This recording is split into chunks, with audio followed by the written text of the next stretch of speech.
Well, you know, the funny thing about peer pressure to me is that it's based on this fear of rejection by people who have really no interest in your well-being at all.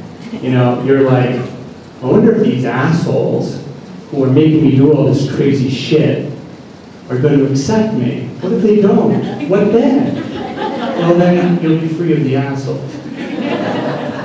But you know, it's harder than that, isn't it? I remember when I was in college as a freshman, I met this girl. Can I raise this up a little bit? Yeah. There we go. I met this girl. She was very sweet and funny and bright, and in no way was she interested in me at all. So of course I tried harder. Phone calls, cards, flowers, still nothing. So I continued pursuing her. Eventually we went out a couple of times, and then when she dumped me, she became even more precious in my mind. And it was just something I carried around for a long time. Years later we met again, and I went out with her a couple of times, and then I dumped her like an asshole. And of course, you know, I guess rejection kept me interested.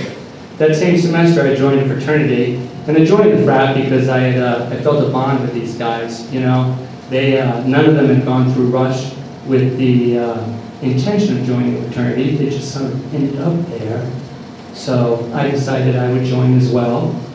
And you know, we were all just sort of underachieving alcoholics. There was a bond there.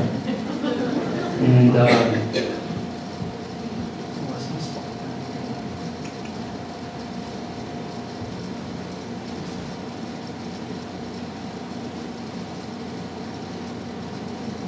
I'm sorry.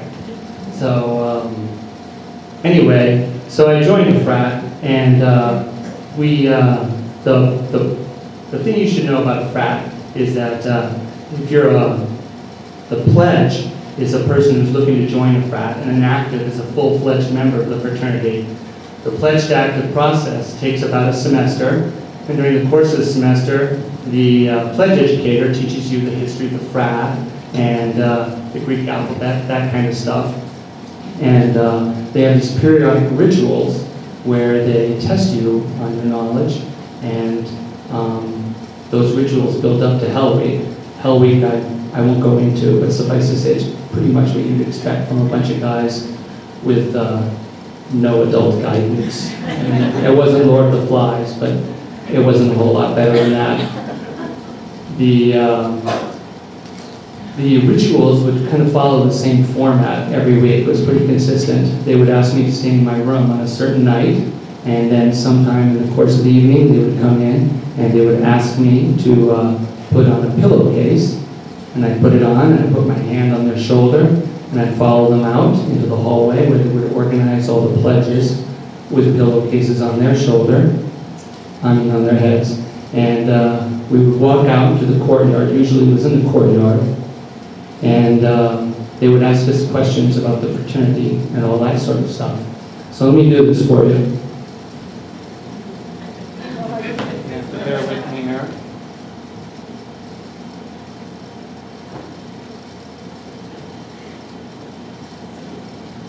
So at this point, okay, I have no idea what's going on.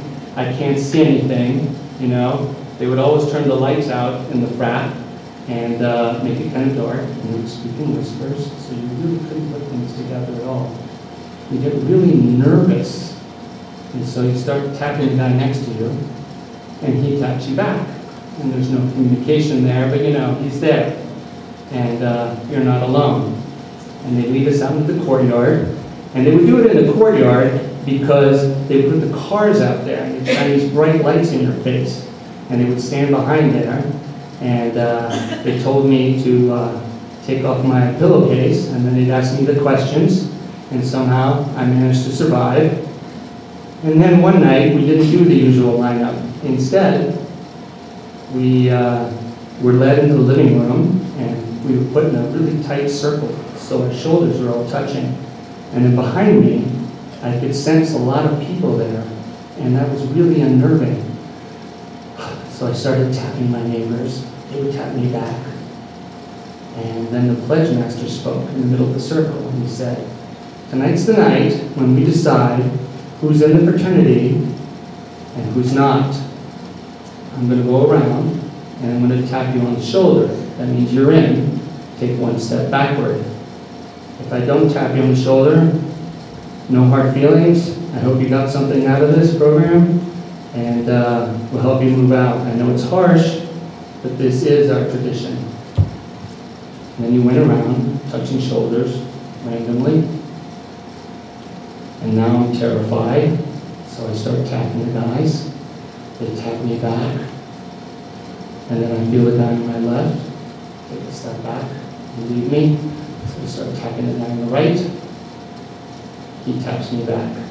But then he takes a step backward. And I can feel him leaving me too. And at first I'm pissed. I'm thinking, God damn it, you know? I worked so fucking hard on this. I was there for, no, seriously, I was there for all the work days. I pitched in whenever I had the free time. I ignored my friends that were not in the frat. I was here, man.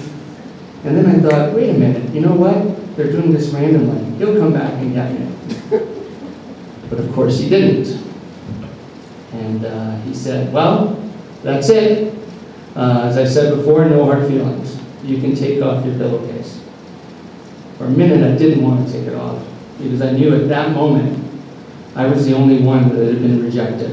And right now, I was standing inside a circle of friends that had welcomed each other, but not me. But then the actives, one of them turned on the lights, and I took my pillowcase off, slowly and blinking. I looked around the room, and I thought to myself, you know what? This doesn't make sense.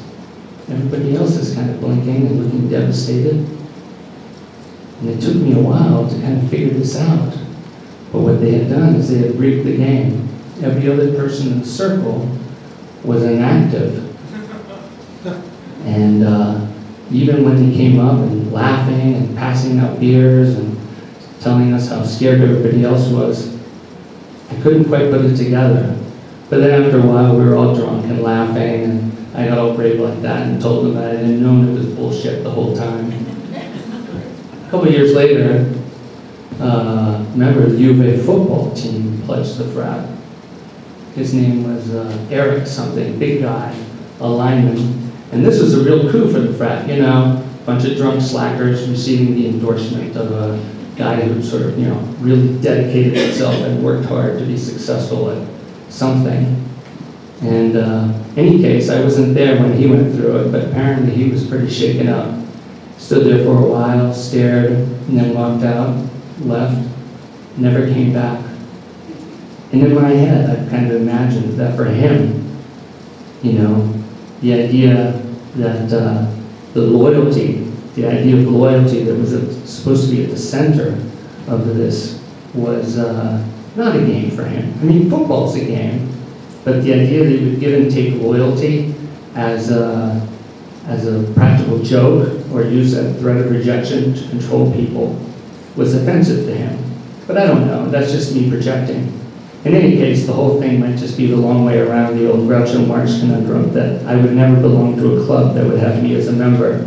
You know, if you accept me, reject me, accept me, reject me, well then, I'll love you forever. Thank you.